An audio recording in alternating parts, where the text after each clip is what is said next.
just from a practical perspective, you know, we use the word property, project, development, site, all of these things interchangeably.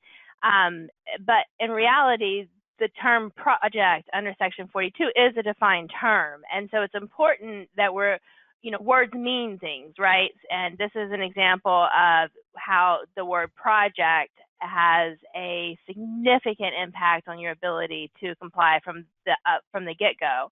And if we're using or not understanding that these have very specific defined meanings, then we, by definition ourselves, won't be able to be successful in the program. This developer who's submitting an application, they have in their mind, she's got, you know, I have a 6-building application, or I have a 6-building property. Sometimes we say a 6-building project, and that's where we want to pause and say, I don't know, do we have a 6-building project? Is this one project, or are there more than one on this property or associated with this application? And the answer is the buildings all being on the same site and being part of the same tax credit allocation do not automatically make them one project when it comes to tax credit compliance.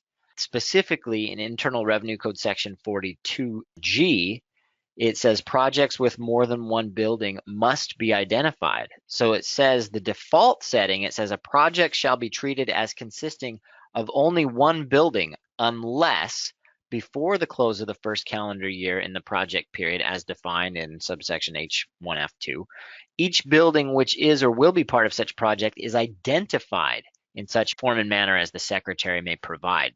So the default setting is one building unless you so designate that it's not a one building project. Why does this matter? Some calculations and compliance rules are very specifically building-based concepts and rules, and others are very specifically project-based. And so you note parenthetically that says we will reinforce this concept often during the workshop. We're going to refer back to this discussion that we're having right now. But when we talk about the applicable fraction and its relationship to a building level tax credit calculation, that is a building concept. The available unit rule is also something that has to be enforced on a building level. Whether you have 20 buildings in your project or you have one building, it's always going to be a building rule. The minimum set aside, however, is a project rule. So I have, in this example that we're showing, 2 projects. So the 2-building project has its own minimum set aside that it has to achieve, and the 4-building project has its own minimum set aside it has to achieve. And if one of those projects doesn't, then that project is not going to affect the other project. Now, tenant transfers, that's a concept that matters how you have your project designated. The unit vacancy rule is a project concept.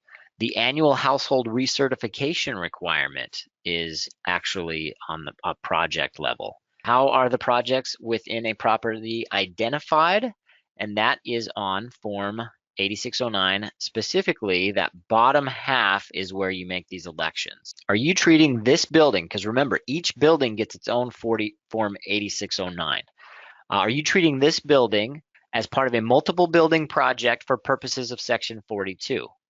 And if you select yes, that only gets you part of the way there, because then you have to say, well, we're not mind readers here at the IRS. You got to tell us exactly which buildings are with this one. So step 2 is attach a statement described in the 8609 instructions. As we talk about the impact of different compliance provisions based on a project, you'll start to understand that the misinterpretation of a project election will significantly have an impact on your ability to comply.